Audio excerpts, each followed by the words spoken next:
Visakha one town లో 10 అంతస్తుల apartment పక్క కొరిగింది. పక్కనే ఉన్న మరో పాత భవనంపై పడేందుకు సిద్ధంగా ఉండడంతో అపార్ట్మెంట్ వాసులంతా భయంతో బయటకు పరుగులు తీశారు. చుట్టుపక్కల వారు 2 రోజులుగా అపార్ట్మెంట్ నిర్మాణంపై ఆందోళన వ్యక్తం చేస్తూ పోలీసులకు సమాచారం ఇచ్చారు.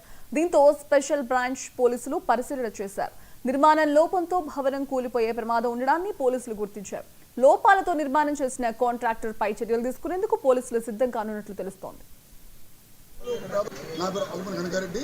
ఈ 35 స్థానికులు ఇక్కడ ఈరోజు ఈ యొక్క వెలంపేటలో ఈ యొక్క పరిణామం చూస్తే చాలా భయం లేస్తుంది.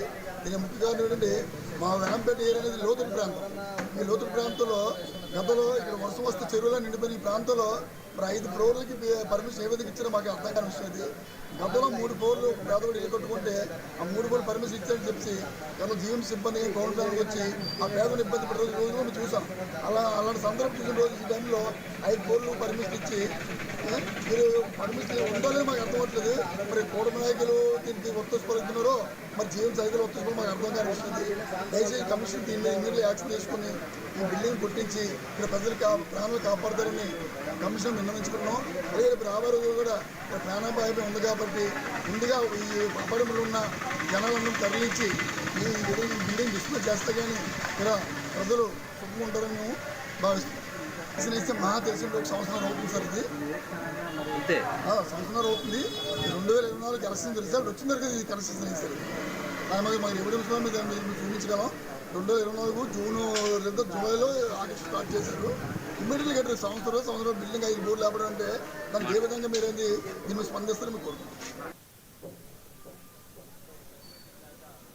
రైట్, ఇదే అంశానికి సంబంధించి మరి అప్డేట్స్ మా కరెస్పాండెంట్ కిరణ్ అందిస్తారు. కిరణ్, చెప్పండి. విశాఖలో పెను ప్రమాదం తప్పినట్టు తెలుస్తోంది. అపార్ట్మెంట్ 10 అంతస్తుల అపార్ట్మెంట్ పక్కకు వరిగినట్టు తెలుస్తోంది. ఈ విషయం తెలుసుకున్న అపార్ట్మెంట్ వాసులు భయంతో పరుగులు తీసినట్టు తెలుస్తోంది. ఈ నేపథ్యంలో ఇప్పుడు ఎవరైతే కాంట్రాక్టర్ ఉన్నారో కాంట్రాక్టర్ మీద చర్యలు తీసుకునే అవకాశం ఉన్నట్లు కనిపిస్తోంది. దీనికి సంబంధించిన అప్డేట్స్ ఏంటి? ఏదైతే విశాఖలో మహావిశాఖ నగరంలో దాదాపు 98 వార్డుల పరిధిలో ఉన్నటువంటి గ్రేటర్ విశాఖలో ఎక్కడ పడితే అక్కడ ఇబ్బడి ముబ్బడిగా అనుమతులు లేకుండా బహుళ అంతస్తు భవనాలు వెలుస్తున్న పరిస్థితి.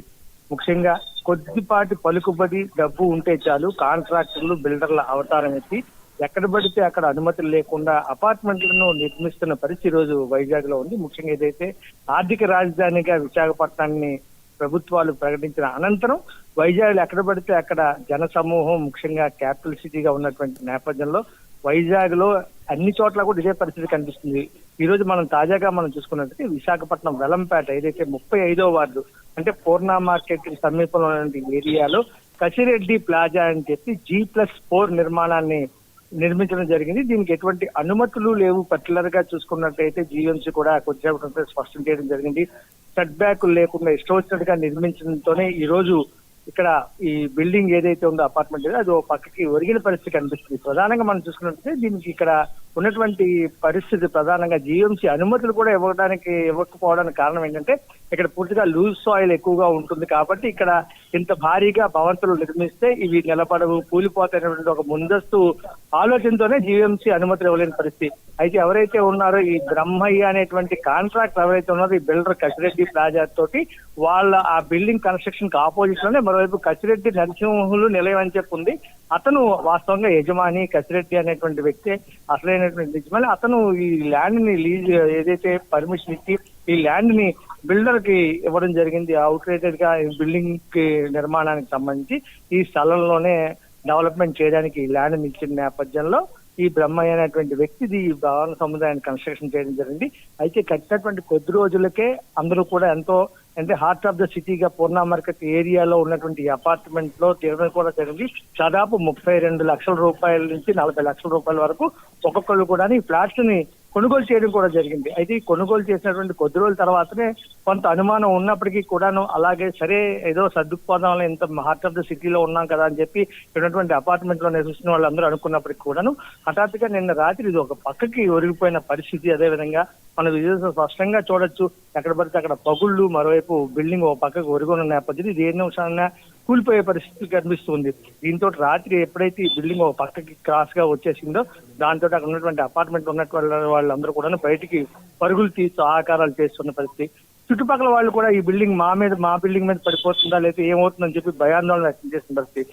దాదాపు 20 అడుగుల రోడ్డులో దీన్ని నిర్మాణం చేశారు. కాబట్టి ఇక్కడ అసలు అనుమతులు ఇవ్వడానికి కూడా ఛాన్స్ లేదు. ఎందుకంటే సాధారణంగా G+2 వరకే దీన్ని పర్మిషన్ ఇవ్వాల్సి ఉన్నప్పటికీ కూడా అసలు జీవీఎంసీ అయితే మాత్రం మేము ఇంత పెద్ద బిల్డింగ్ మేము అనుమతి ఇవ్వలేదని చెప్పి ఇక్కడ ఉన్నటువంటి జోనల్ 4 కమిషనర్ కూడా స్పష్టం చేస్తున్నారు. మరి కాసేపట్లో జోనల్ అధికారులు అదేవిధంగా ఇతర ప్రభుత్వ యంత్రాంగం కూడా ఇక్కడికి వచ్చి చర్యలు తీసుకొని ఈ బిల్డింగ్ కూలగొట్టాలా లేకపోతే ఏం చేయాలి, దీనికి సంబంధించి ఆంధ్ర విశ్వవిద్యాలయానికి సంబంధించిన ఇంజనీరింగ్ విభాగానికి చెందినటువంటి నిష్ణాతులు ప్రొఫెసర్స్ ఎవరున్నారు వాళ్ళతోటి దీన్ని ఎలా చేస్తే బాగుంటుంది అనేది కూడా ఒక కన్సల్టెన్సీ కింద వాళ్ళతో అభిప్రాయ సేకరణ కూడా చేసే అవకాశం ఉంది. ఎందుకంటే లక్షలాది రూపాయలు వెచ్చించినటువంటి అపార్ట్మెంట్లు ఎవరైతే కొనుగోలు చేసిన ఫ్లాట్స్ వాళ్ళకి అన్యాయం జరగకూడదు. కాబట్టి ప్రస్తుతానికైతే వాళ్ళని టెంపరీగా వేరే చోటికి షిఫ్ట్ చేయడం కూడా జరిగింది. దీని మీద చర్యలు కూడా తీసుకుంటామని చెప్పి ముఖ్యంగా ఏదైతే సౌత్ కాన్స్టిట్యున్సీలో ఉన్నటువంటి జనసేన ఎమ్మెల్యే వంశీకృష్ణ శ్రీనివాస్ కూడా దీన్ని పరిశీలించడం జరిగింది. ఎవరికి కూడా ఏ ఇబ్బంది లేకుండా చూస్తామని చెప్పి ఒక భరోసాను అయితే స్థానికంగా కల్పించారు.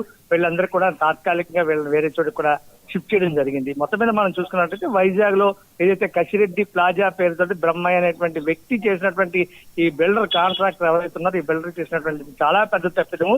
అనుమతి లేకుండా సెట్ బ్యాకులు లేకుండా ఇక్కడ ఏదైతే లూజ్ సాయిల్ ఉన్నప్పుడు కూడా ఇంత భారీ భవంతులు నిర్మించడం అయితే కరెక్ట్ కాదు అనేది జీవీఎంసీ వర్గాల నుంచి కావచ్చు స్థానిక వర్గాల నుంచి వ్యక్తమవుతున్న పరిస్థితి. అతని మీద కూడా పూర్తి స్థాయిలో యాక్షన్ తీసుకునేందుకైతే మాత్రం అవకాశాలు అయితే కనిపిస్తున్నాయి. Okay right, thank you.